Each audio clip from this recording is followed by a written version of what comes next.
Okulabula okw'amaanyi kukoleddwa omulamuzi ali mu mitambo egy'omusango oba emisango gya Alien Skin, anti mulimu ejja kubba akasimu, mulimu egy'okutulugunya nnyini kasimu, ne mubaamu n'ogw'okukuba omusawo, okukuba ensambi omuntu, oba musawo oba gatekeeper, nze naawe naye nga staff ow'ensambya hospital.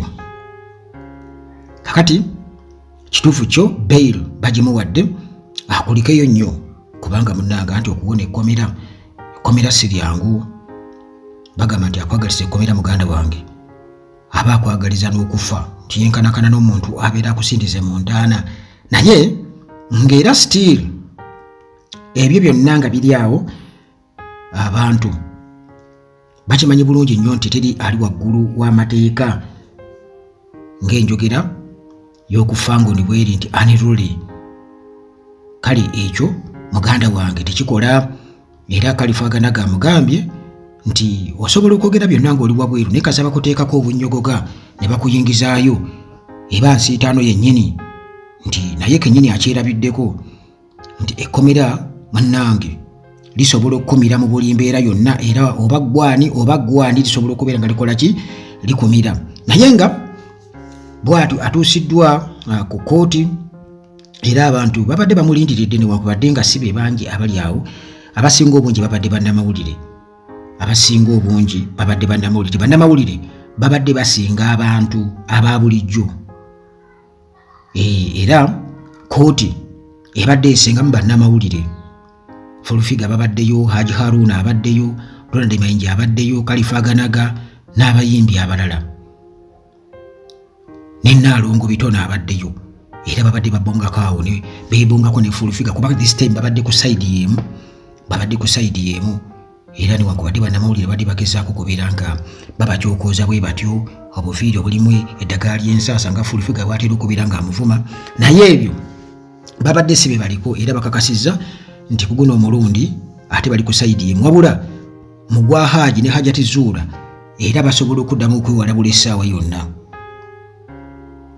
Kooti bwetyo bwebadde, era Fulufiga abadde mu kooti nga yeetalanga namutala omunyagike nti muganda wange.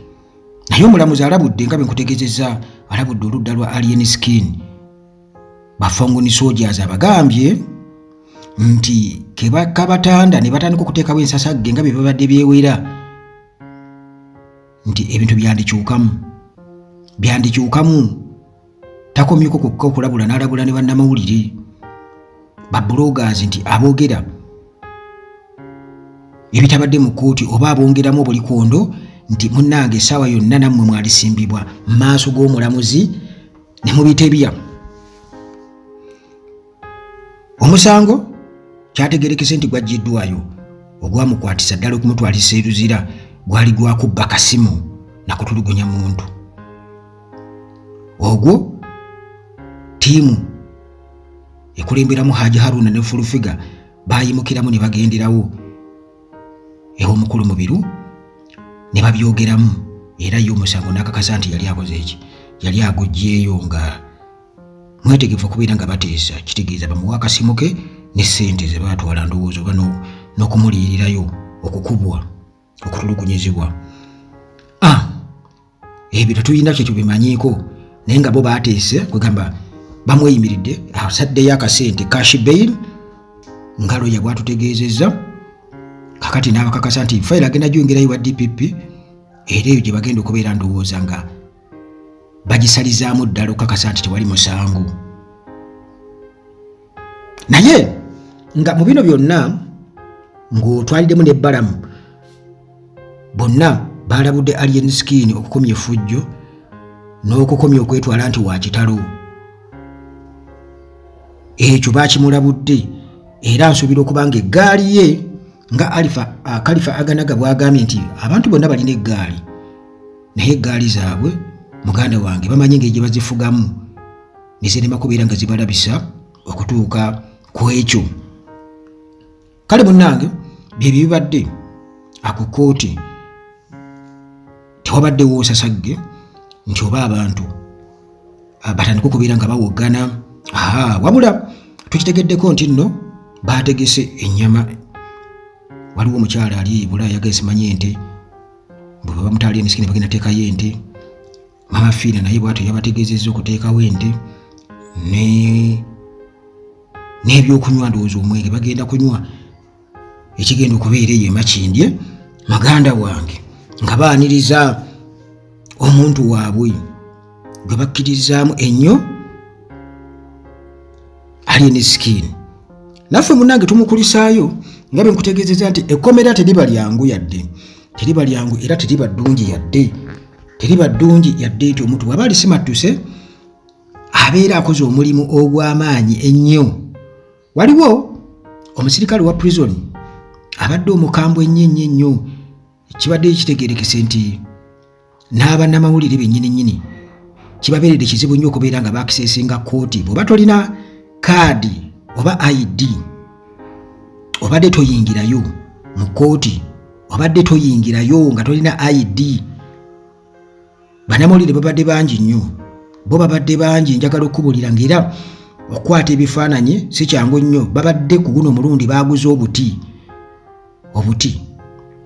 kwe bakwasa amasimu, mubumanyi bulungi nnyo obwo, busitandi buba monostand. Bwe batyo ng'ebifaananyi babikwata bwe batyo kubanga babadde mugotteko nnyo. Ng'okukwata obukwasa essimu mu ngalo oyinza obutafuna kifaananyi okuleka mpozi ng'oli ku mwanjo. Naye omusirikale bagambye nti waliwo gwayisizaamu n'empyawo ng'aleeta essagaliko n'amuyisaayisaamu awo mangu, empya ez'amangu.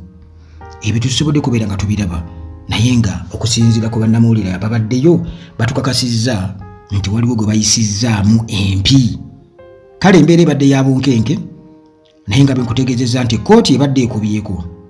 Abantu babaddeyo mu kkooti kituufu mu bufunda bwayo, naye ate bannamawulire be babadde basingamu obungi. Era omulamuzi bw'atyo ng'era bwe twategeera ku mulundi guli Alien Skin ng'asabye okweyimirirwa ne bamuwa ennaku z'omwezi ez'olwaleero, bw'atyo n'akomezebwawo olwokuna lwaleero n'akkirizibwa okubeera nga yeeyimirirwa ng'ataddeyo akasente mu kaashi.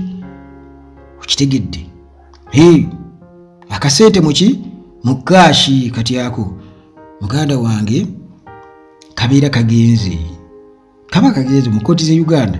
Ekituufu kiri nti kalina okubeera nga kakuddizibwa mu biseera ebijjako mu maaso nga byonna biwedde, naye kati ako kabeera kagenze. Wano e Uganda tebakereyiminga akasente. Bajjo yagezaako okubeera nga akereyiminga akasente, naye akasente kagenze kati ako. Buli muntu alya ku mulimu gwe. Osobola okukabanja Bajjo nga yabanja akasente n'ajja n'ateekawo akafaliso ne yeebakaawo ayagala kasente ke yali akafunye. Kakati munnange kasaba gamba nti cash bail.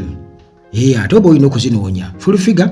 Bw'atyo yeebazizza omugagga omu yabawadde ssente, si yabawoze ole yabawadde. Waliwo n'omugagga yabawadde ssente ezo ez'okubeera nga Alien Skin yeeyimirirwa. Omugagga yabawadde ssente. Kitegeeza ki nti bano abalala bonna tebabaddemu na ssente? Hajaruuna Alien Skin yennyini wabanga abafangoni soldiers babadde tebasobola kwekola mu mulimu kujja omuntu waabwe. Kibadde kitya? Ba presidential advisors bonnaawo. Kale bannange byebyo ebibadde mu kkooti olwaleero. Alien Skin yeeyimiriddwa era